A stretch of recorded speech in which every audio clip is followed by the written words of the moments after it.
I have played Modern Warfare today for about 11 hours, and I'm going to let you guys know whether or not it's good or bad based on my first impressions, and these impressions are completely subject to change. The game is currently in beta, and some of the things I talk about are subject to change, and no one needs to remind me that it's a beta. I get that it's a beta. I'm going to remind you that betas are made for feedback, and that's what this video is. I had fun today playing Modern Warfare. Even though I wasn't doing exceptional, I was not reining in high-end streaks constantly throughout the day, but yet I was still having fun, and I think I can, kind of blame a couple things for that, and I will. The first question that might be on your mind is the game too campy? No. I would say it is very campy, though. It's a campier game. It's campy compared to Black Ops 4, at least. It's campy compared to most of the maps in COD World War II. It would actually reward you better for locking down a building or a corner of a map in comparison to a game like COD World War II, or Infinite Warfare, Black Ops 3, or Advanced Warfare. It will reward you for, slowing down and locking down an area. And it gives you tools to do so, from bouncing betties to claymores. Well, bouncing betties aren't in the beta, but it's going to have bouncing betties, but you have claymores, and you have deployable shields, and you can close doors, so you can go into a room, close all the doors, put a claymore on one of them that you think they might come through, put a deployable shield somewhere where you can get some cover, and you can lock down that area, and you will be rewarded for doing so. Now, explosives are definitely going to kick your shit in, but yeah, you can do it. If you're not into that, you won't probably be into this game. The way I would put it is that if you think that Advanced Warfare, Infinite Warfare, Black Ops 3, and Black Ops 4 are well-paced, and you like the kill feed being constantly lit up, then this game might not be for you. If you think Call of Duty Ghosts or Black Ops 1 played too slowly, this game might not be for you. And I hope the community can be okay with the fact that this isn't other COD games, and they need to let Modern Warfare be Modern Warfare. Because there are lots of people like me that have wanted a Call of Duty Ghost style Call of Duty ever since 2015. In the same way that Advanced Warfare was a great breath of fresh air after Call of Duty Ghosts, Modern Warfare is a great breath of fresh air after Black Ops 3, Infinite Warfare, and Black Ops 4. COD World War II and Modern Warfare Remastered for me are kind of harder to quantify, but you get what I mean.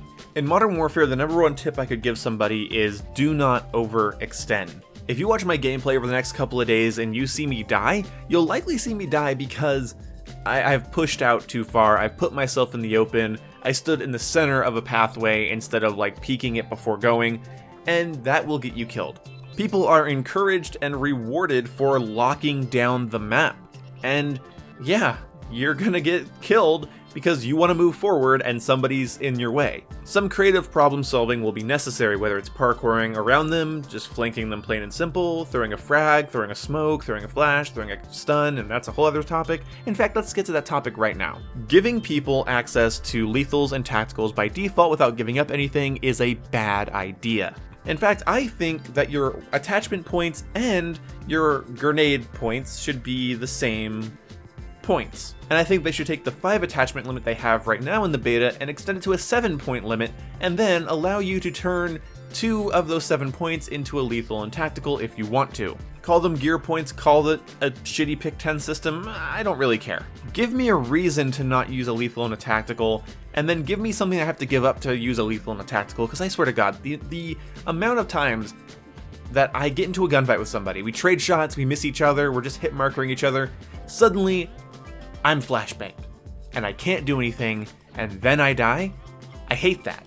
I hate that that person gets a flashbang without giving up anything. I hate it in COD World War II when I have to constantly look on the ground for bouncing betties, and I have to constantly look for concussion grenades. I hate it in Modern Warfare 3 when people just spawn in and throw stun grenades every which goddamn way. Really, I just don't like any Call of Duty that gives you those things for free. Now, they are very good for taking out campers, and since the game will have a fair amount of campers, I would always recommend having a Simtex or something, but I just get so sick of being concussioned and flashed, and it is sad that we're kind of at a point where it'd be weird if Call of Duty this year didn't have a concussion or flash, but at the same time, I could live without it. Either nerf your concussions and stuns, build in the perk that deflects them into every class, or give me something that I can trade.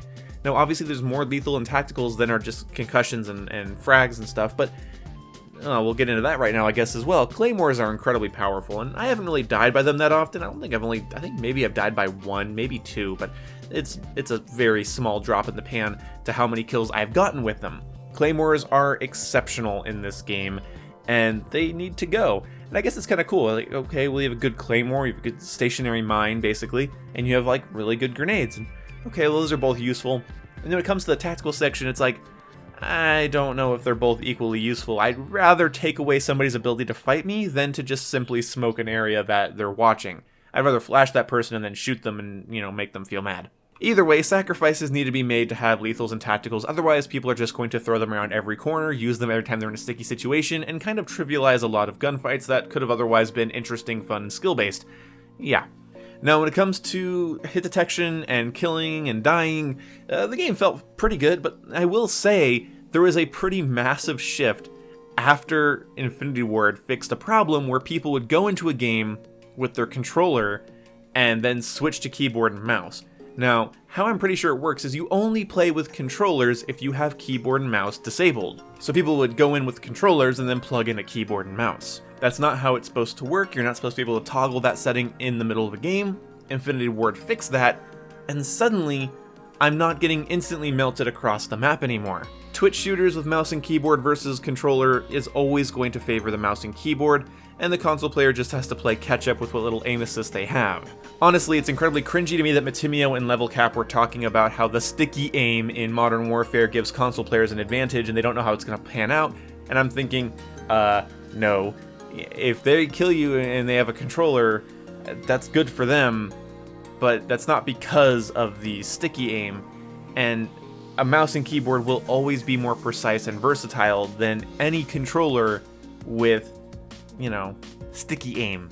I especially don't want to play long-range game modes with PC players because obviously aim assist has a specific set of ranges and mouse and keyboard doesn't. So when we get to like 64-player matches with snipers at a long distance, I don't want to fight people with Call of Duty snipers that have mouse and keyboard and I have a controller. I don't want to do it. I never want to do it. So anyway, it did get better. Gunfights felt better after they fixed that because I feel like there was less keyboard and mouse usage in my matches. And maybe it was a placebo, we'll never know, but I just felt like I was doing better after they did that. Gunfights at least felt more fair.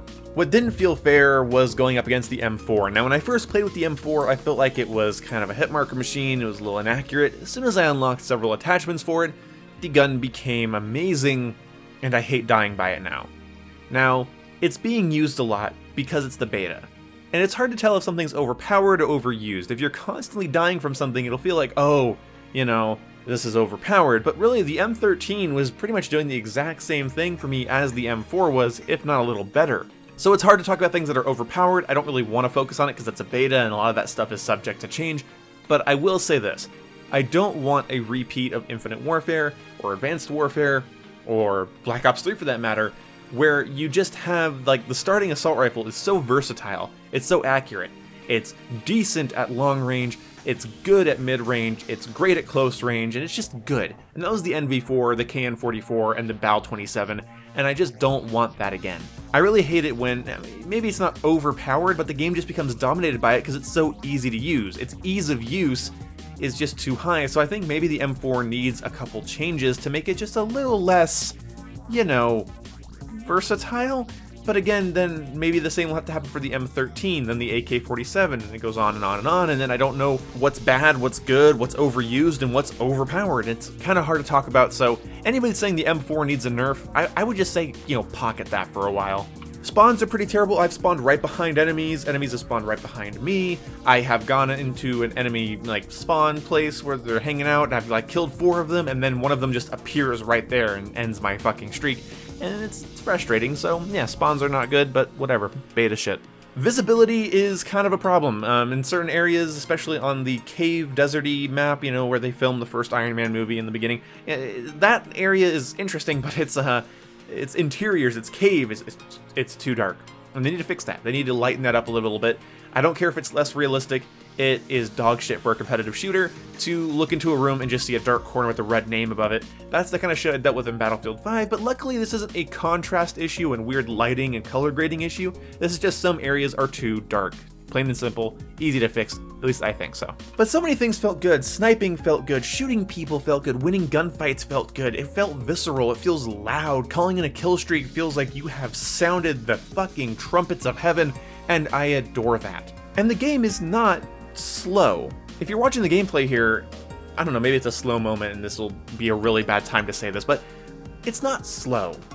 It's slower than other COD games, but it's not terribly slow. It's fast, it's frantic, you die very quickly, you kill very quickly, and although people have conservative playstyles, I don't think that the game plays like at a snail's pace. In fact, I kinda like the fact that we'll have a Call of Duty where some matches can play at a snail's pace due to the nature of the maps and the movement and the time to kill and all that. People might be inclined to play a little slower. That means not every one of your matches will have the exact same pace. In other Call of Duty games that are faster, the only time you get a slower match is when you have bad players that don't know how to be aggressive and don't know how to push the map. Whereas I think in Modern Warfare, you can have decent players that just want to play slower, and they'll be rewarded for doing so, or at least not ostracized. Again, I like that I can play slow and not feel like I'm going against the meta.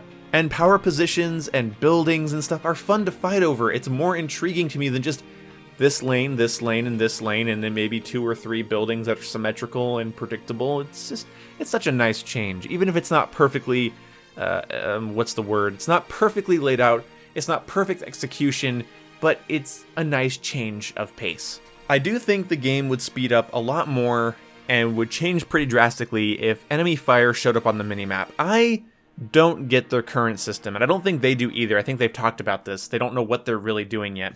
It feels very weird to have this really cool compass at the top of my screen, a minimap that only shows my teammates until a UAV is active on the corner of my screen, and I'm supposed to use those both in conjunction? It's not hard, Infinity Ward, I'm going to solve this for you. Wrap the compass around the minimap. Put a yellow line at the tippy top to indicate where the player is directly facing so they can use numbered callouts for shits and giggles. And then show the general location people are firing on the map. Put a little, like, red mist, like a little red glow or something that kind of pops up for like half a second every time somebody fires an unsuppressed weapon. And all you'll know is that somebody's within that red glow, in that red mist, but doesn't pinpoint their location and show them for a while. It'll just be a quick little flash of like oh, somebody was over by this balcony. You don't know if they're under it, or on top of it, or next to it, or in front of it. You just know it's by a balcony. And of course the suppressor would hide you from that, making suppressors more useful because suppressors, in my opinion, and maybe Exclusive Ace will do a video on this and we'll find out suppressors are actually really good and have no real downsides, but I today felt like suppressors were nerfing the hell out of my guns, but I'm not sure how accurate that is. The one thing I know for sure is that I have to give up a lot of muzzle attachments to use a suppressor, and I don't find the need to use a suppressor when enemies aren't really going to be able to find me, and I'm not encouraged to play stealthy if I want to go on flanks and shit. And I hate that my eyes are darting from the minimap to the compass, and then a UAV is called in, so my eyes dart back to the minimap, and I can completely forget about the compass, and I remember the compass later, and I'm looking at that. It's a mess. Wrap the compass around the minimap, draw yellow lines so people could do numbered callouts, and then give us a general indicator of where enemies are firing from, or give us a Rainbow Six Siege style middle of your screen shot indicator so it lets you know which direction you're taking fire from. This will cut down on camping, or at least as efficient camping, because people will have to build their weapons and classes for stealth, which they're going to do already for a lot of reasons, but I just think it's simple. You really don't need to complicate this system. And for some people, it would actually speed the game up and make things a lot more doable, especially when playing solo, or if you're not doing very well. I don't know, I just feel like you should be a little bit more punished for firing unsuppressed weapons kind of carelessly than you currently are. Share your opinion below if your opinion is anything other than, oh, just leave it the way it is or get rid of it. There's gonna be 2 fucking game modes in this game that just completely get rid of the minimap. There's gonna be hardcore and realistic mode, okay? So please do not tell me you need core mode to also not have one. In core mode, people are punished for not running stealthy builds if they want to be unseen. That's the way it should be, in my opinion. I think that dictates a lot of the flow of Call of Duty over the years, and not having it I think makes the gameplay a little strange and maybe a little messier than it needs to. I get not wanting to give people exact locations every time I pull the trigger, but maybe just a little half-second blip, a little glow where I fire, you know, something needs to happen that isn't what's happening currently. Believe me or don't believe me, but all this is going to do is encourage more and more UAV spam than necessary. Every Call of Duty, most people leave UAV on their list of streaks they call in. In this game, it feels like a damn near necessity to have it, because you can't even tell if some dumbass is dumping AK-47s in the fucking back of their spawn unless you have a UAV. I think the dumbass in the back of their spawn with an AK-47 should be punished for doing that. And you say, well, the compass does that. The compass barely does that. And my eyes don't want to dart between 2 different UI objects just to tell where the fuck's going on during a casual game of TDM. I don't give a shit. Other than that, it didn't really impact my experience that much. I actually had fun in spite of those issues, and I wasn't constantly going, God, this is so bad. You know, it wasn't ruining my time, but I know how it could be better. At least deep down in my heart, I think I know it could be better. It's no secret that Call of Duty is important to me, and I always have fun with it every year no matter what, but I'm definitely going to be biased towards this one because it's the style of Call of Duty that I like. Black Ops 1 was the first Call of Duty to actually get me into the franchise and made me obsessed. Modern Warfare 2 I actually played a little bit after that, and I became obsessed with that as well. I loved it. I just loved those games, and Call of Duty Ghosts is probably my most played Call of Duty of all time. Call me weird, call me a casual, call me a camper, I don't care. I know I'm those things. I am weird. I'm a weird casual camper. Fuck it, I don't give a shit. I enjoy a Call of Duty that allows me to play slower, because that makes the game more replayable for me. I'm not going into the game for one specific style of play and one specific style of play styles or set of play styles. I can go in and kind of make my own fun and play my own way. So this is my messy mess of thoughts that I do every time I play a new game or a new something comes out or a new topic is there. I like to do like a long, messy, just stream of consciousness video, and I don't know, they usually do well, people usually enjoy them, so yeah, that's all my messy opinions. And I'm really sorry if you're one of those people that's just raging against the core design of this game being slower and messier. You might have to miss out on COD this year. I had to. I had to several times. And I don't think that because this is my preferred style of COD that this is a perfect game. Time will tell. I've only had the game in my hands, the beta in my hands, not even the full game, the beta in my hands for one day. And I can only play so much in one day. But even though I like messier CODs with bigger maps, COD World War II is my least played Call of Duty. I don't even think I'm second prestige, or I'm not even third prestige. I don't even know. I didn't like it. So I totally get that you might not like this game. It sucks to be like left out of a COD game if you're a COD fan, but you might just have to be left out of this one. I'm sorry. But there is, going to be the big ground war mode and realistic mode and hardcore mode, and there's going to be, the night maps, and there's going to be the 2v2 gunfight mode and Spec Ops and a good campaign. Hopefully it's a good campaign. That's kind of what I'm hoping for, that there's something for everybody and that we can kind of get along and be like, okay, maybe I like faster Call of Duty, but let them have this one. Some people prefer a slower, more methodical COD. I know I do. And also, this video is way too long. The video is way too goddamn long. This is one of the prettiest games I've ever seen. Beautiful game. Stunning. I just love looking at it. And listening to it. Sound and visuals, you nailed it, Infinity Ward. It's just hard to enjoy them when I'm constantly flashbanged and stunned, because it's becoming more and more prevalent throughout the day, or became more and more prevalent throughout the day. People realized, I can just throw these everywhere, and thus they did. So anyway, thank you guys so much for watching. I'll see you when I see you. Goodbye.